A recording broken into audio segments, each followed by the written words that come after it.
lecture on an introduction to mindfulness meditation.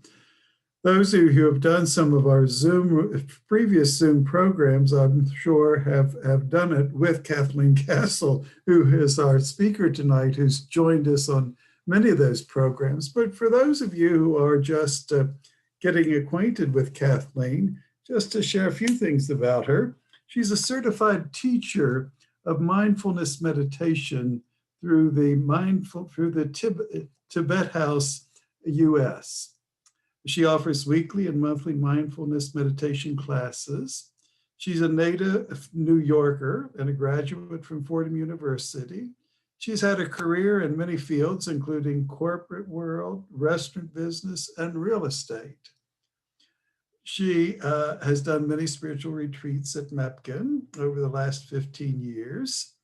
And she's come back to really, offer her services to the community in many ways. Certainly, as a volunteer in the Claire Booth Luce Library, she started an annual Creche Festival volunteer, and currently she serves as one of our docents. And so she's kind of honored this evening to have the opportunity for her to share with us this part of her exciting journey. So welcome, Kathleen. Thank you so much.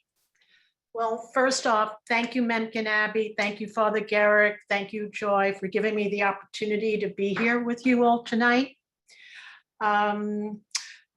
Just a sentence saying, and to welcome you, mindfulness itself is the basic ability to be fully present and aware of where we are. Where are we? We are here in our Zoom room. This is our space. This is a space we will be meditating in and also learning about the mindfulness meditation practice.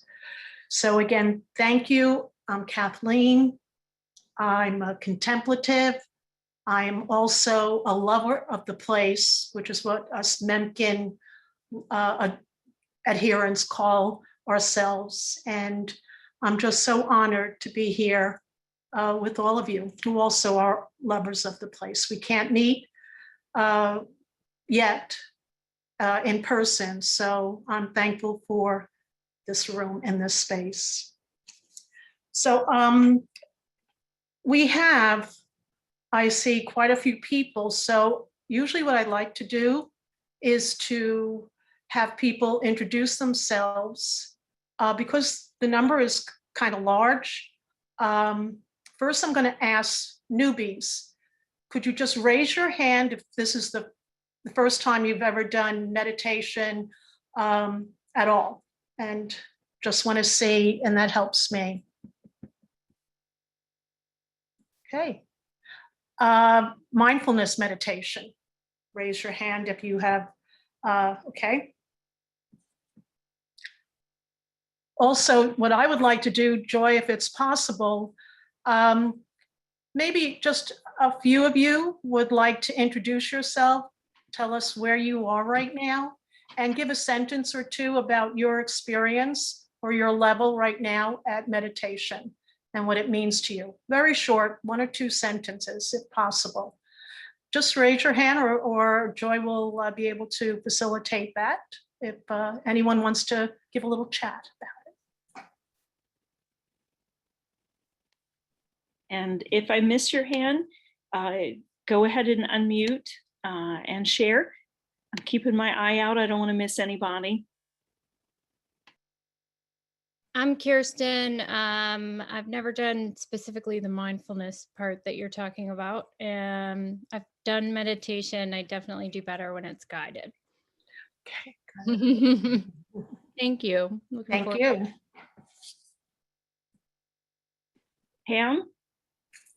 Pam Russo? Oh, you'll need to unmute. Oh, there you go. Here I am. Hi, I'm Pam Russo, a lover of the place and all things Mepkin. I've been practicing meditation for, oh my goodness, 25, 30 years now, but only practicing mindfulness, Kathleen, maybe 6 months, about 6 months. And it's been really a very interesting and wonderful journey, a great addition to my other practices. So I'm anxious to learn more this evening. Thank you. Thank you. Chinwe, would you like to introduce yourself? Hello, everyone. Good morning. I'm Chinwe from Nigeria. It's 7 past 12 a.m. here.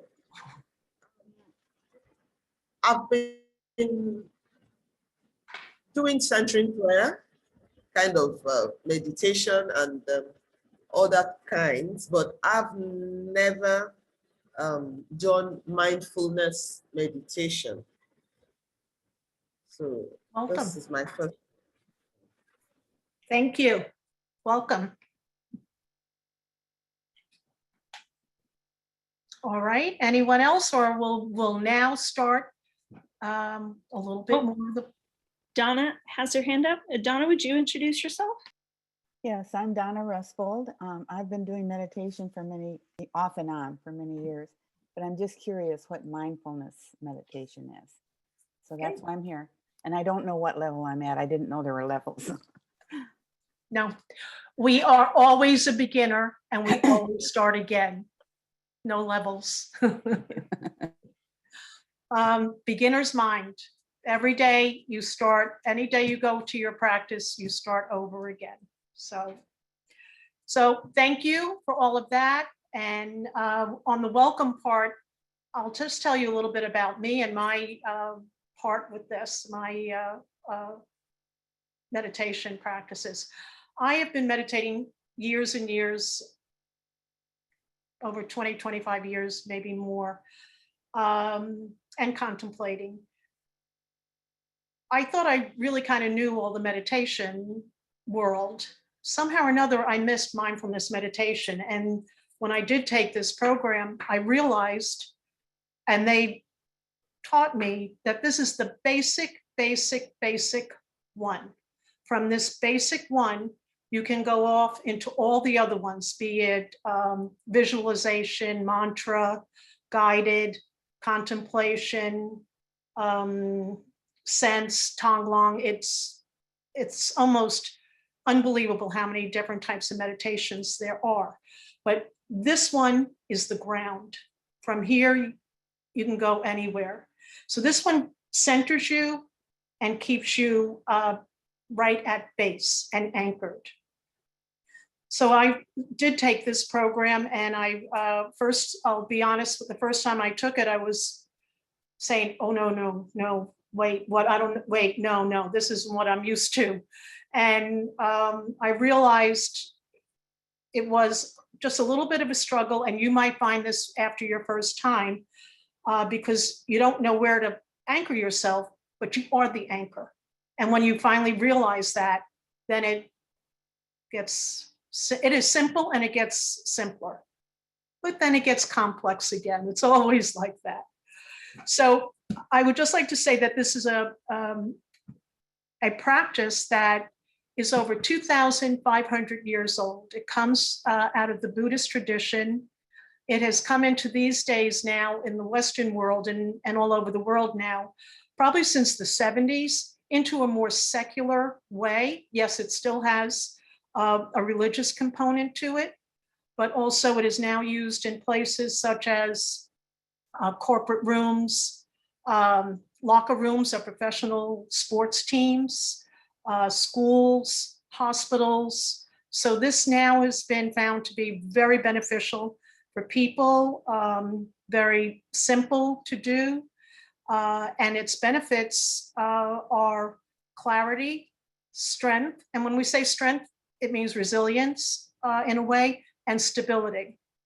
Just a quick aside, when I hear the three benefits, I sometimes think of the Benedictine Trappist vow, and stability is in there, and I go, yeah, yes. So in that, so from that place, with the definition of this practice is, well, I first want to give you what the Sanskrit word is. It's shamatha, and that translates into calm abiding. So there's a calmness, and then there is a part that comes later, which is abiding, which means awareness. So first we are calm. We're aware of where we are. We're in the present moment. And then we start observing and our awareness and our present moment. So when we do this, we are focusing at the present, focusing on our breath. That is our anchor. And when any thoughts arise, and they will all the time, constantly, you label your thoughts thinking, you attach no emotion to it, no prejudice, no bias to it, and you let those thoughts go. It's not like you're blocking them. It's not as if you're burying them, fighting them. What you're doing is touch and go. The thought's there, it goes. There's sometimes, there's many metaphors of how to look at this. Sometimes they say your mind is like the sky, always there. But then your thoughts are like the clouds. They can be stormy, they can be dark, they can be wispy, they can be fluffy, but you just let those clouds go by and stay in the mind, in the sky. Not that you're elevated, but that's the broad, broad, broad space of it, your mind. So again, you just touch and go. Some people like to also say you have the thought and have it as if like a leaf that's floating down a stream. Another person mentioned to me that she sees it as a wave of an ocean coming in, the thought, and then the thought just goes out. Now, sometimes people think, well, I'm not sure if, I have a creative thought, or perhaps I don't want to forget this. That is attaching, and you can end up going down a rabbit hole with those thoughts. Just trust in it, trust in this one time and this practice, that if that thought is really important, it will be there. It will come back to you. You're not losing anything. So the practice is in that way. And I also like to sometimes mention that just remember how what your body and your thought together, you're in the present. You can't possibly take the breath you took just before, and you can't take the breath you're going to take in the future. You can only take this breath right now and stay in the present with that. And it really links you to your body and the moment right then and there. So I would like to, at this point, there's so much I really want to tell you. And I felt like today, a teapot that was boiling and steaming and wanted to tip out. And I had to keep saying to myself, no, bring it in. I had to focus. I had to call upon my mindfulness. I said, okay, let's bring it back here.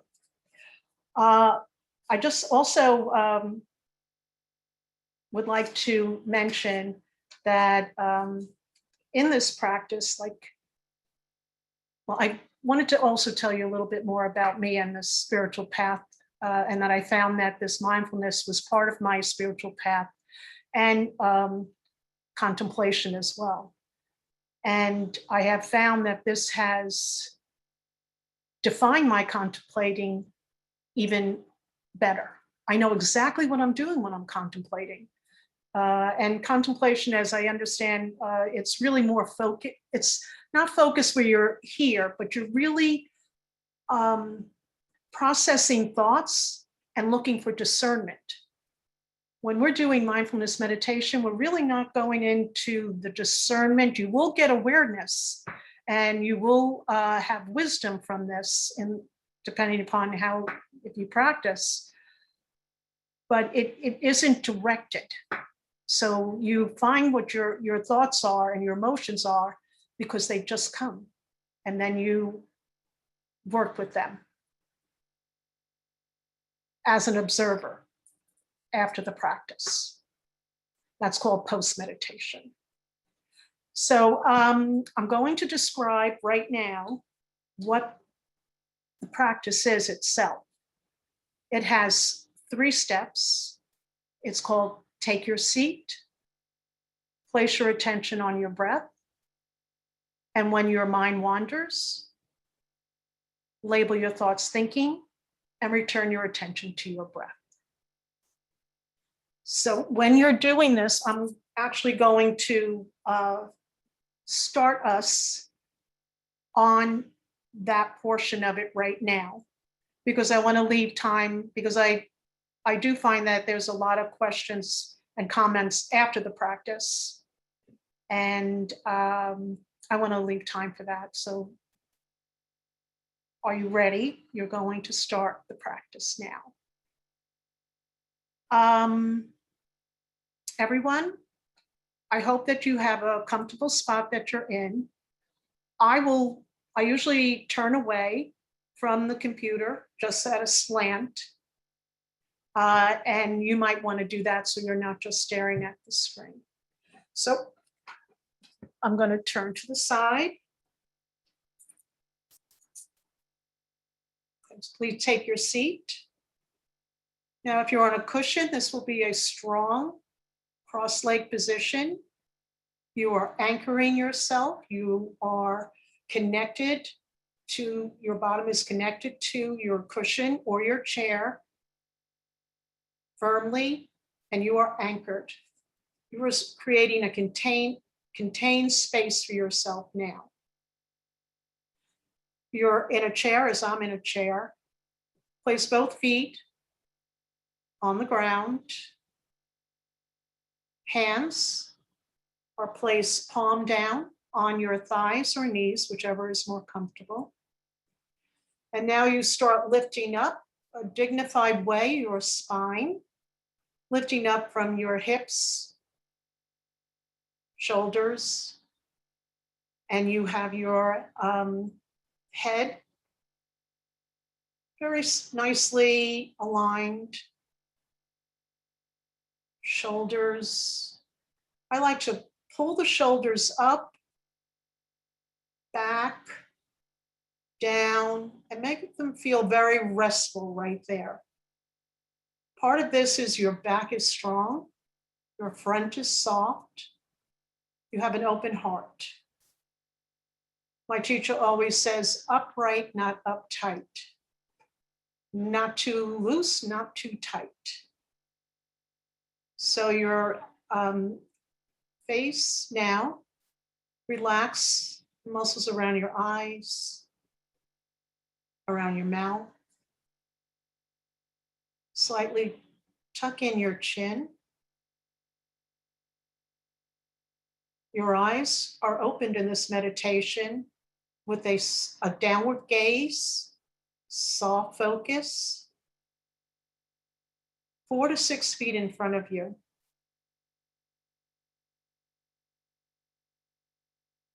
Next, you place your attention on your breath. This is your natural, normal cycle of breathing. It's not long, it's not deep, it's just your normal breath. Coming in and out.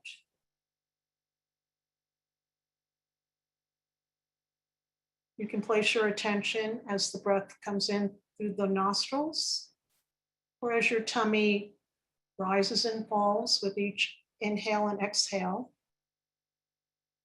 or your chest as it rises and falls with each breath. Next, we're going to place our attention. Next, we're going to realize that our thoughts are always there. There's no way to get away from them. They are there. They will pop up constantly.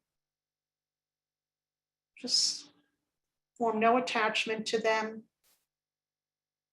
Okay, you're hungry. No, don't think of you're mad at somebody. You're happy with somebody. What's your appointments tomorrow? Label these thoughts thinking and return your attention to your breath. You're going to sit for 15 minutes. I'm going to ring the bell once to start and once to finish. And as you are going through this, at any time, if you feel uncomfortable, please come out of the position and readjust yourself however you can feel comfortable. And be gentle with yourself. This is not to be hard, not to be a test. Just be with yourself now and with your breath.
Remember, you can readjust your posture, make yourself comfortable.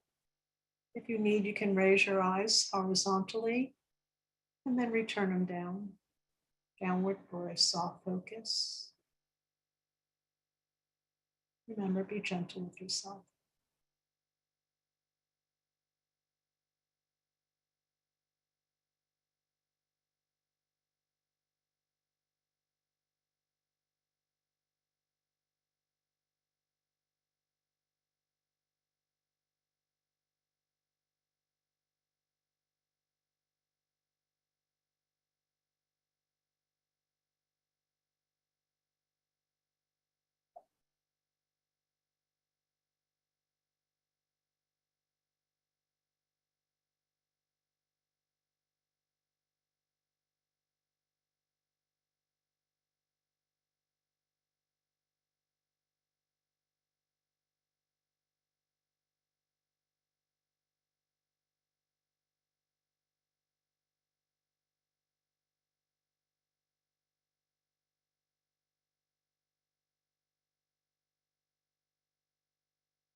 Okay. Return to your awareness of where you are. Come back to yourselves. Little stretch.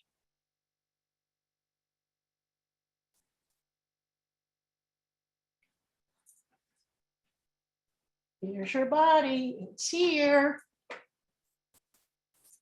Just put a little hand on your back here and here, and pat yourself on the back. You just did 15 minutes of mindful meditation.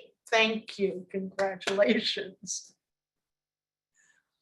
Okay, so I'm going to open it up now for questions, comments, concerns, like what, anything. Just let me know what you want to ask or say. Hi, Kathleen. Hey, how are you? Very good. This is just a comment. I've been doing mindfulness meditation for quite a while, and I would concentrate on my breath, but I also found that I have tinnitus in my ears. So I have this constant ringing. I call it my ear song. And so what I do, I've learned that I don't really use my breath anymore. I use my ears.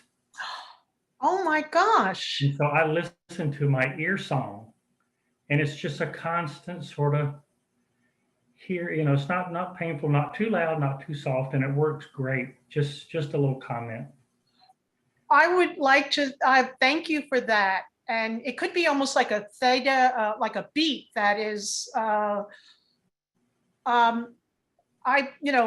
belong to a group and other teachers, and this was just brought up that one of her students said, I just couldn't do this because I have tinnitus and I can't, and she brought it to everybody and said, what do I say?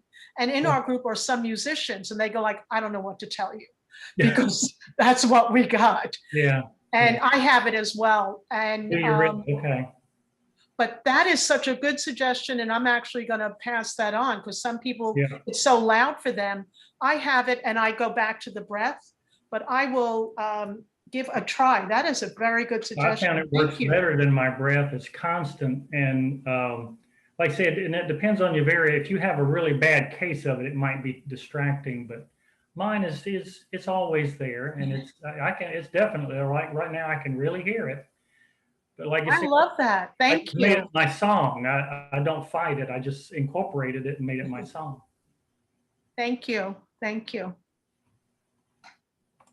Anybody else have something?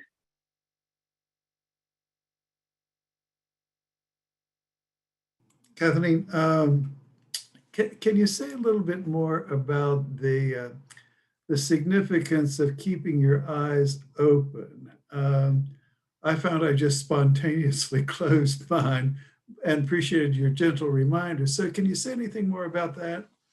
I sure can. And I will say, in the world of frequently asked questions, that's in the top 3.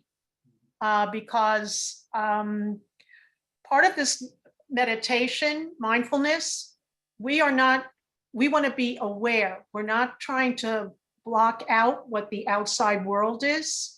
We're not going into a trance. We want to be able to immediately go back into the world. I'll use like an example, like you're at Costco.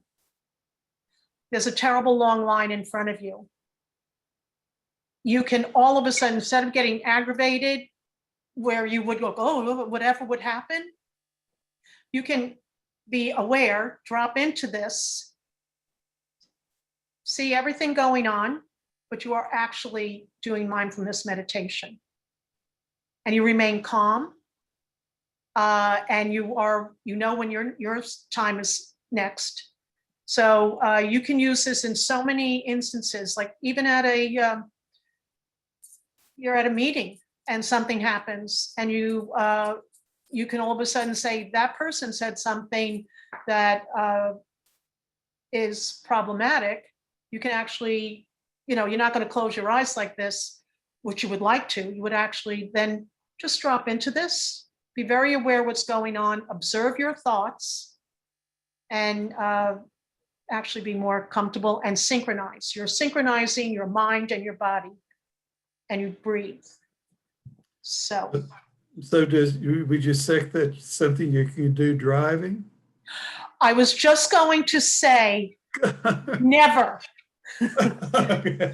The word, and you never say the word never, but never if ever. This is a never, never. No, maybe, with the motor vehicles. Oh, yeah, but certainly not when you're driving the car or handling heavy machinery. Also, I will say the same thing when I first started mindfulness meditation as a contemplative and in other areas of meditation. That was my first thing. It was like, oh, no, wait, I don't like my eyes open. I was very used to closing and then getting into this interior space. This isn't, you're interior, but you're not. You are aware of all of your surroundings. They even say sometimes like there's ways of, like you're doing your dishes. They say even surgeons do this, that when they wash their hands, it's done in a very precise, eyes open, and they are doing this in a way that they're very mindful. It's a technique. So I always say stay with it. And if you listen, this isn't school.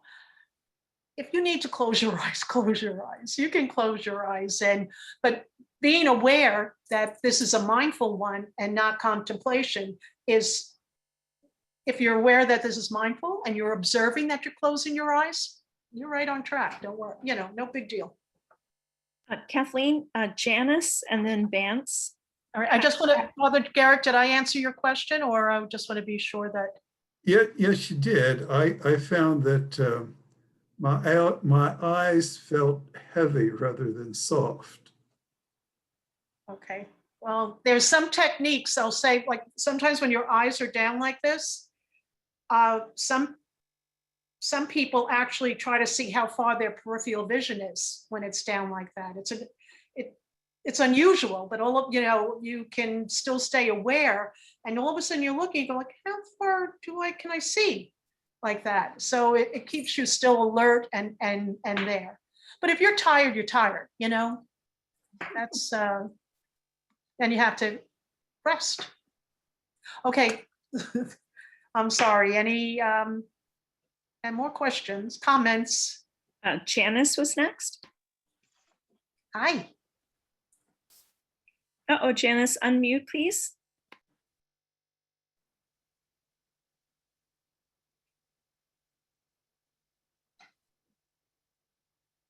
Okay, is that better? Okay. Father Garrick asked the same question I was going to ask, so I got your answer already, so thank you. I was wondering the same thing. I'm telling you, that is one of the big ones. And another one is, no, you can't lie down. You can if you want, but it's not a lying down meditation. No music. Yeah, that's amazing. Yeah. I noticed that my eyes kind of went out of focus a little bit. That's going to happen. Yep.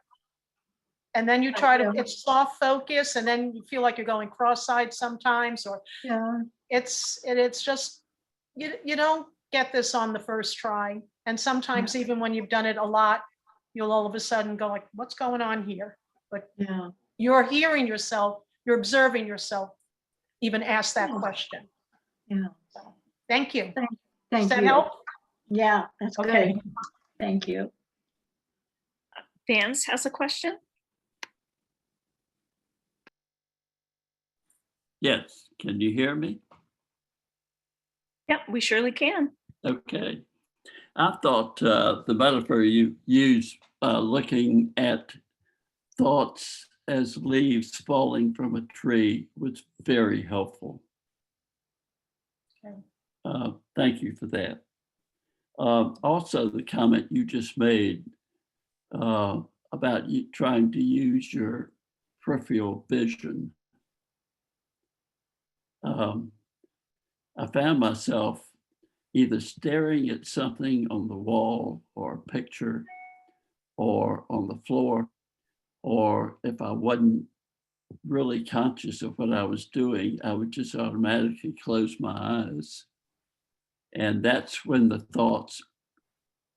that's when I began to attach myself to the thoughts. And I would open my eyes and the thoughts would just disappear. Thank you for that. This is,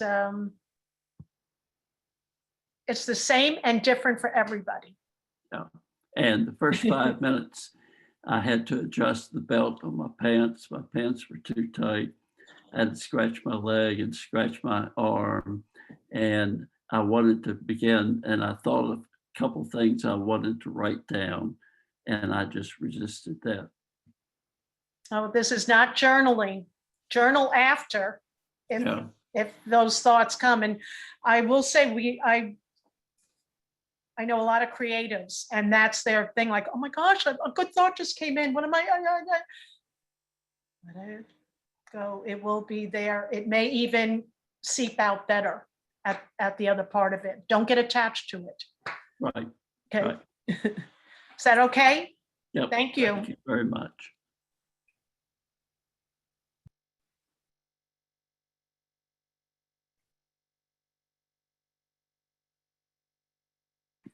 Pam?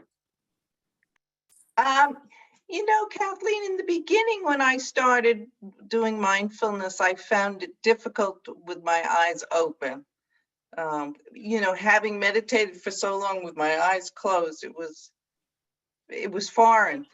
But I find with time, it actually helps with the greater awareness of where you are and what's going on.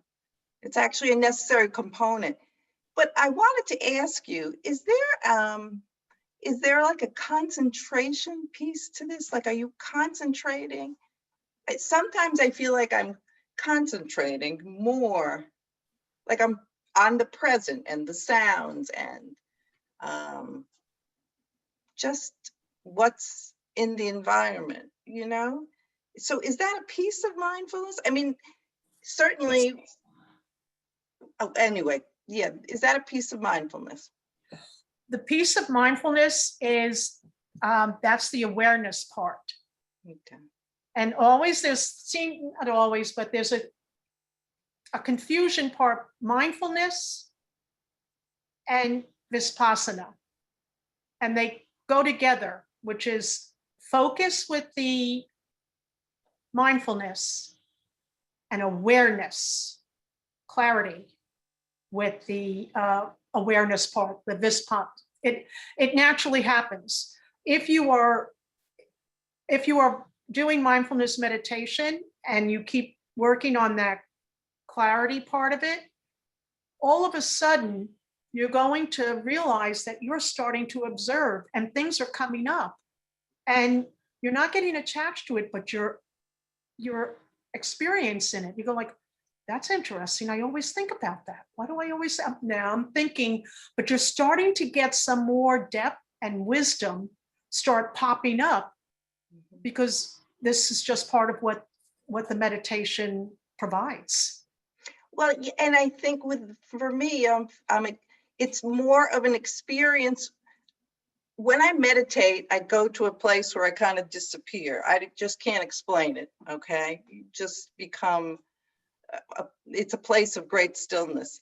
But with mindfulness, it's very experiential. It's different, very different. Can you speak more to that?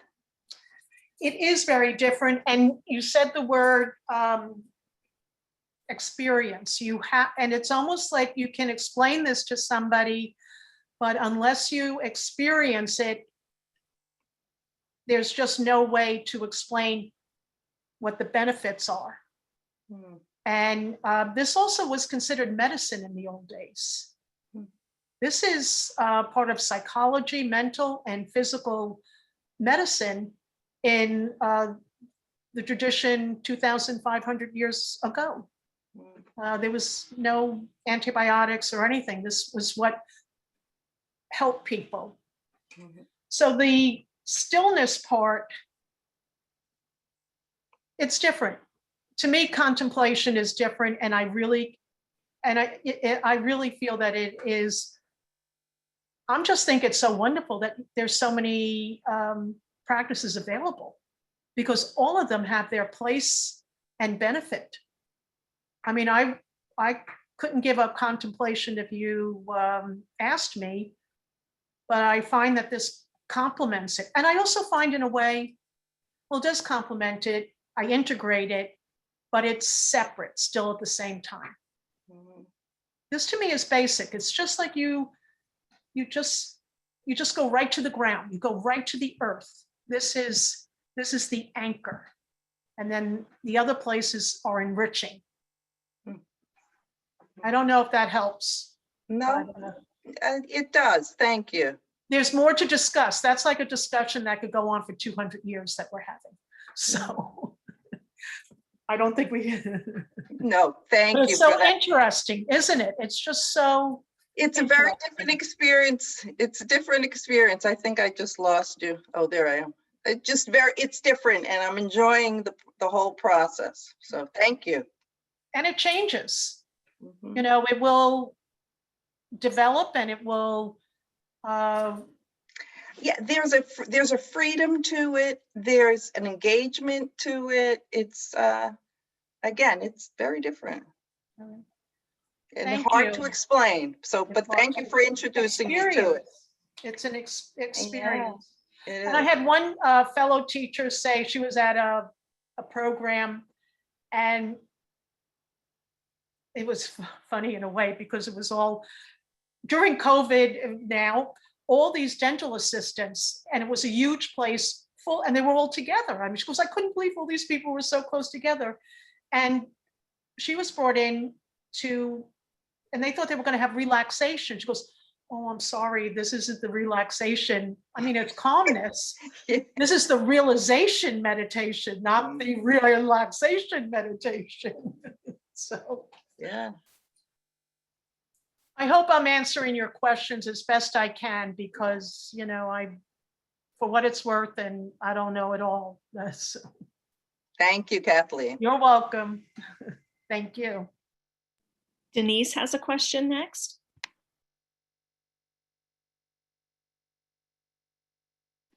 Uh-oh, Denise, you'll need to unmute, please.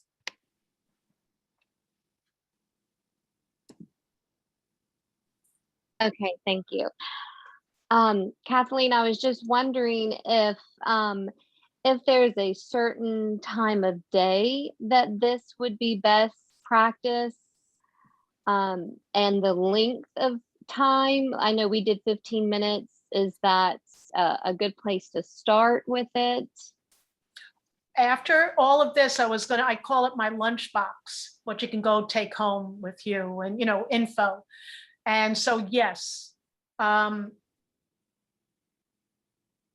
it's always best to do it at the same time, only just because we're humans and that's how it works. You can, you know, get out of it's a practice. And it gets stronger, and you strengthen it by practice. I always like to say, I didn't say it, but how do you get to Carnegie Hall? Practice, practice, practice. You're a musician, you need to learn the music, and you can see the music, but unless you practice it, you can't really perform it and own it.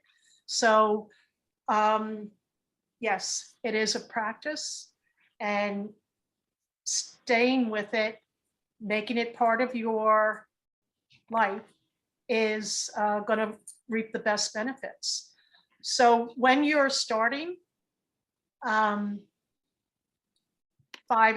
minutes, 10 minutes a day, every other day, whatever you feel comfortable. Be modest in the beginning. Don't try to go for the, 30 minutes or, an hour or anything like that. It's just not gonna, you're not gonna be happy, and it's not gonna stick with you. Build it up, whatever feels comfortable. You miss a day, when you're starting, it's fine. Even when you've been doing it for years, you miss a day, go back the next day. It's sort of just like exercising at the gym. This is your mental muscle you're doing. The others are the other muscle. Go back and do it. So just do 5 minutes, even if, my goodness, if during the day you can pull 2 minutes and say, I did it, and then a little bit later go, oh, let me try it again, 2 minutes. It all will start the engine of this practice going. And it's sort of agreed upon that the 20 minutes is sort of where you start getting the benefits of this. So if you could have a daily 20-minute practice, that's it. You will experience the benefits of this. I'll share with you what I do is I get up, the first thing I do in the morning is, and I have the Insight timer on my an app, and I do 20 minutes before I have coffee. And that was a big deal in my life to not have coffee first. So this, and then there's a benefit. If after I do this, I'm going to have a good cup of coffee. I can't think about it all the time, but I know it's going to happen. And yeah, that's how that works. Oh, and I also wanted to say in this practice, part of this practice, there's mindfulness meditation walking, which is a wonderful part of this. And instead of concentrating and focusing on your breath, you focus on your steps. And so every time the thoughts come, then you return to your steps. It's a very calming, very nice meditation, and it works in conjunction with the sitting meditation. So there can be times when you're with a group and say they're meditating for an hour or more. They'll do 20 minutes sit, 10 minutes walk, 20 minutes sit, 10 minutes walk, 20 minutes sit. And then you get a chance. And during the walking meditation, it's usually, that's when, you know, you need to take a bathroom break.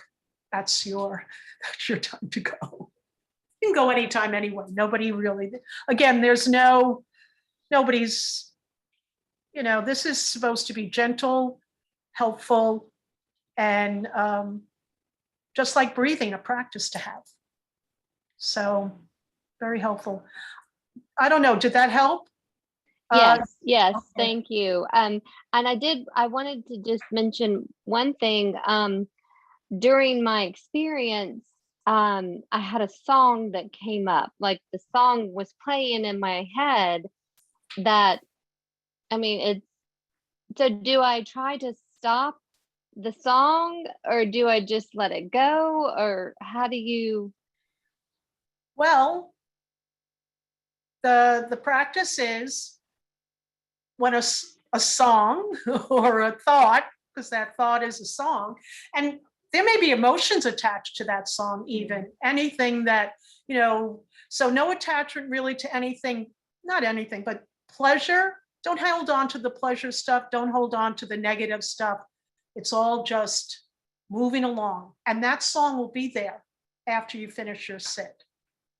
So, Okay. and even if you can't get rid of, even if you have to take that every breath to try and do that, don't get mad at yourself. No, but just keep saying, thinking, and come and go back to the breath. Thinking, come back to the breath. So just give it a try. Okay. Okay. All right. Thank you. There's nothing perfect. No one's looking for 100% here. Remember, be gentle with yourself. Make friends with yourself. This is you. This is really you. Thank you so much. You're welcome. Vance has a question.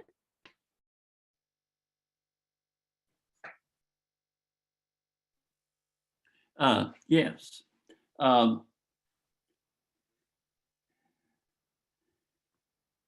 In this meditation, is it true that I'm not ignoring my thoughts? That's true. I remain aware of them, conscious of them. I'm just not attaching myself to them. The definition, exactly. No attachment, no bias. but I'm But- aware of them. You're aware of them. And let's be honest, there will be times when an emotion is strong or something, and it's just not as facile as saying, let it go. But you will be aware that that is a hard emotion or something. And it's not like I'm trying to forget my thoughts. No, and you're not trying to work this out. You're not trying, because usually a thought leads to the next thought, and then it goes down the rabbit hole. And Right. then you go like, where was I? Where'd I go? So this is just gently bringing yourself back. Hmm. Over and over and over again. Always starting again. Always start again. Thank you. You're welcome. Thank you. Victoria has a question. Hi, Victoria. Hi, thank you. Just two questions. What was the name again in Sanskrit? Shamatha. I Shamatha? will, yeah. And afterwards, if any questions or stuff that I'll give to Joy and put something out, maybe, Joy, any that somebody needs any information on that. Shamatha. Okay, thank you. And You're then welcome. I actually also ended up closing my eyes and I fell asleep, which You is were tired. which is always the danger. Yeah. But so just to sort of review the way to keep the eyes open. How many feet ahead are we focusing or not focusing, having the soft focus? 4 to 6 feet. You can go 8 feet. This is, yeah. But it's not horizontal. It's down at Yeah, it. it's a downward soft gaze. But when it feels more comfortable, you can anywhere between 4 and 8 feet. Mhm. Sometimes in yoga, they say the end of the mat, the yoga mat. Hmm. Yeah, the danger for me was once, like Father Garrick said, once I lowered my eyes, then the eyelids felt so heavy, I just let them drop and I fell asleep. So, okay, thank you. That's enjoyable too. And this is an evening class. And Well, not for me, I'm in California. Oh gosh. I still have things to do before I go to bed. Well, But thank you. What time is it? 4 o'clock in. It was now, yeah, now it's 5 Yeah. o'clock. Yeah, but the Nigeria. 4 Oh, in Nigeria. What time is it? I thought you said Anymore? noon. I think she went to bed. She doesn't seem to be here. I now. get that. This was a good Chinwe. clue to that. Yes. She said She said it was started at mid. about midnight. So Yeah. probably one after Yeah, midnight. and I looked it up because I thought that doesn't sound far enough ahead, but it is. It's 5 hours ahead of Eastern time. So everybody now, if any more questions, comments? Cynthia has a question. Hi, Kathleen. Thank you for your leadership. I was just wondering, and maybe you're going to do that, so I might be preempting something, but I was just wondering if you could say more about the post meditation that you mentioned earlier. With this practice, thank you for that question. It's when you really are in this practice, and let's say similar to contemplation, when you get a discernment, it usually pops out into the other world, not just stays interior in here. So in this practice, doing meditation, mindfulness, it really ends up being that it's part of your life off the mat. And it becomes part of your life. It's so you, as I said, you go to Costco, you go to DMV, you're in your house, this meditation starts to be a a technique, not just a technique, it's part of you. You'll all of a sudden be somewhere and you're not triggered. You know the trigger, but you end up not being triggered because you can observe what's happening. And part of the post-meditation, let's not kid ourselves, this meditation also is to serve and benefit others. And you just don't meditate in order to make yourself incredibly wonderful. It's also to help other people because you've helped yourself become calmer and more aware.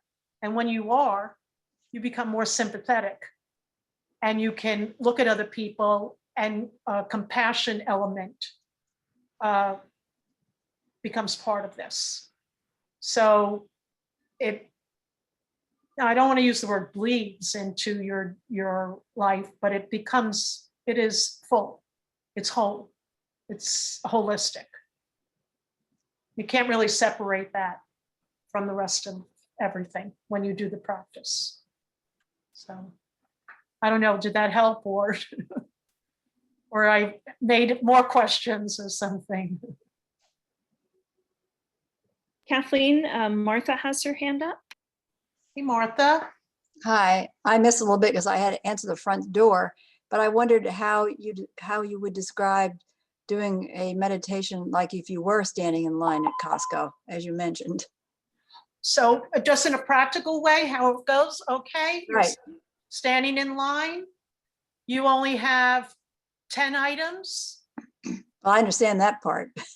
You're standing and all of a sudden you see that somebody brought in like unbelievable amount of, you didn't even know they were going to be there. You could get a little triggered. You could go like, oh, I have this, I have this, I have this, I have this. You don't let that emotion grab you and take you down all the ways. And it's not good for you. It serves no purpose. That person could care less.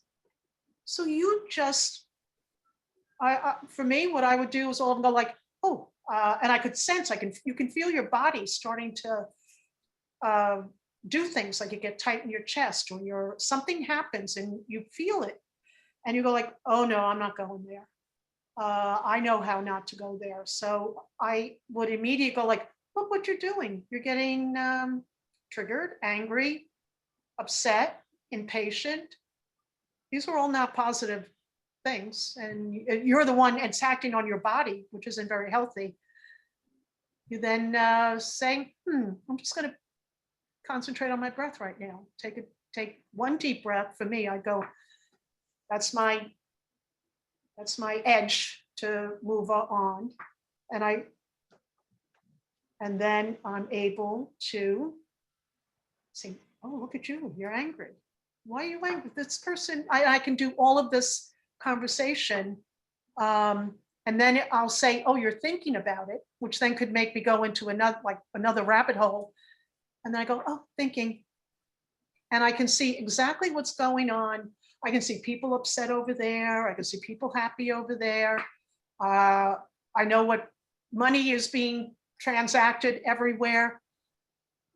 And I'm actually feeling kinder to the people in front of me, believe it or not. I'm not feeling angry at them or upset. I'm sort of going, well, look at them. They're, I notice what's in their cart. Oh, they might have children. Oh, look at them, and something makes it human. I humanize, and it just naturally flows that I tend to see them as another human. So and we're all in this together. I don't know, but that's my thing. I hope that helps. I just was curious. Thanks. Oh, thank you. So everybody, I don't know if you realize that I gave you the lunchbox, but I'll just repeat, if you want to do this, 5 minutes, 10 minutes, give it a try, be easy on yourself, congratulate yourself, because you're great, because you are. And so I really would like, because of, this is Memkin Abbey, and Trappist, and I'm never far away from Thomas Merton. He's always popping up, and I will tell you a quick little thing. My teacher, his teacher, is in the book, The Asian Journal, and he had met him and wanted, after he intended to go see him after he died tragically in 1968. My teacher, the lineage is, he's David Nichter, and his teacher is Trungpa Rinpoche. And he is right there in the book. I go, oh my gosh, there's the lineage that I'm studying and being taught in. And so for a long, long time, I've always been so curious and intrigued and enjoying Thomas Merton and his curiosity and attraction and interest in the Asian world and in all religions. I mean, because he was interested in Islam, Judaism, all of the religions. And so for now, I'm new at screen sharing, so let's see what happens. But I just want to give honor to both Thomas Merton and some of his Asian friends. Let's see what happens. I'm going to share the screen.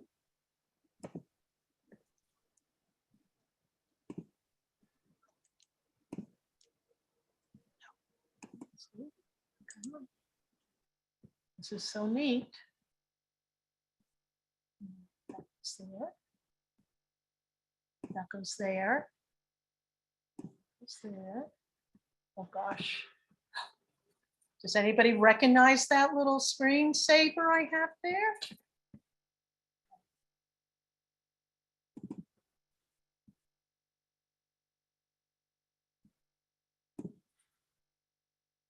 Yeah.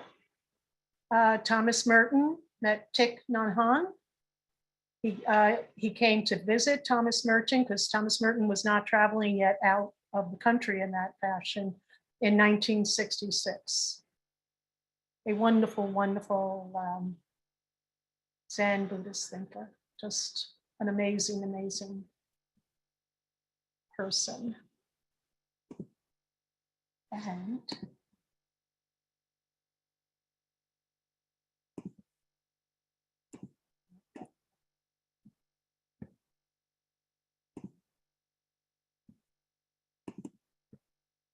no. Thank you for being patient with me with this. So exciting. Okay. Now, this is Thomas Merton and the Dalai Lama in 1968. And actually that is November 4th. And this is what Thomas Merton in the Asian Journal said about this meeting. The Dalai Lama is most impressive as a person. He is strong and alert, bigger than I expected. For some reason, I thought he would be small. A very solid, energetic, generous, and warm person, very capably trying to handle enormous problems, none of which he mentioned directly. There was not a word of politics. The whole conversation was about religion and philosophy, and especially ways of meditation. He said he was glad to see me, had heard a lot about me. So it's so amazing. And let's see what else.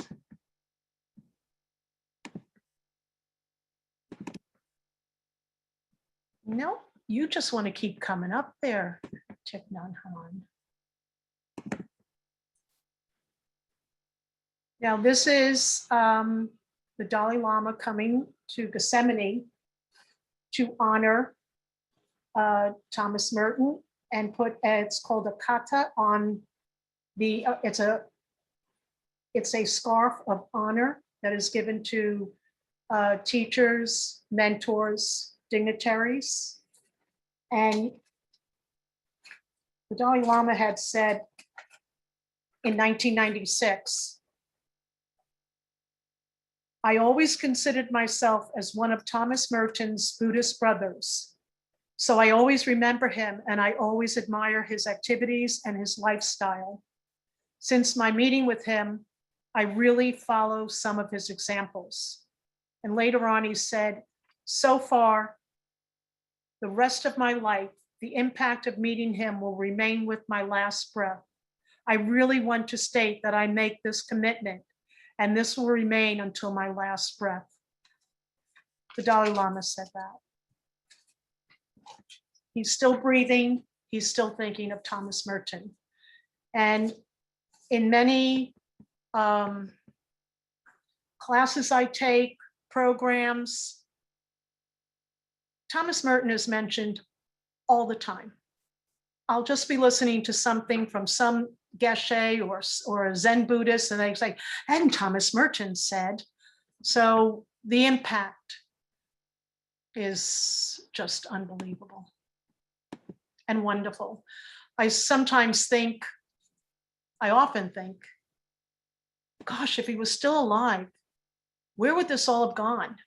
Because it was just a birth that he was doing of this meeting.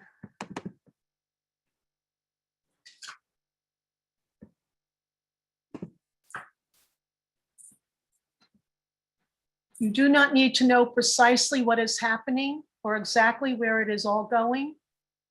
What you need is to recognize the possibilities and challenges offered by the present moment, and to embrace them with courage, faith, and hope. Thomas Merton. So let's see how I get back. Stop share. Here we are. This all worked. So everyone, our time is going to come to a close. Any more questions, comments? And all I have to say is thank you. Thank you, Memkin Abbey, Father Garrick, Joy, all the brothers. Thank you, the community, having me come tonight. Thank you. I just want to say thank you. Blessings to you all. May you be at ease, have health, safety, peace. Amen. Well, Kathleen, I wish everybody had a chance to express their personal gratitude to you, but maybe I can speak for everybody in saying thank you for bringing us deeper with our eyes open. Okay, so I think you really enhanced our meditative practice considerably. So thank you, and thank all of you for being part of it. So that was my intention. Thank you so much, everyone. Bye, everyone. Have a good night and a good morning in Africa, too. Bye. Thanks, Kathleen. You're welcome. Good night. Good night. Thank you.